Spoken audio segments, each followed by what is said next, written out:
Et dites au revoir aux traditionnels emballages des fast-foods.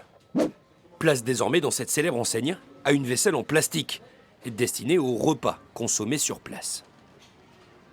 Alors là, nous avons toutes les boissons, petit, moyen, grand. Vous avez les frites également, les mêmes proportions. Vous avez le bol à salade, le bol à nuggets.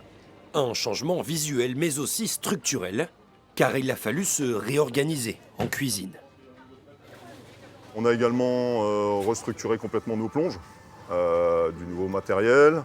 On a également réembauché, parce que comme vous comprenez, après chaque période de pointe, il nous faut laver effectivement tous les contenants. Du côté de la clientèle, on commence à avoir l'habitude de cette vaisselle réutilisable.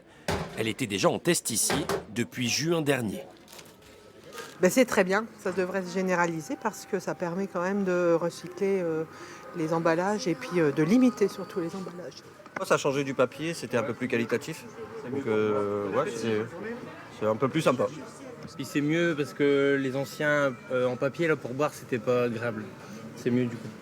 Une mesure qui doit être appliquée depuis dimanche dans les fast-foods, comportant 20 places assises ou plus. Alors ici, le patron a décidé de réduire sa capacité d'accueil pour se donner le temps de trouver une solution.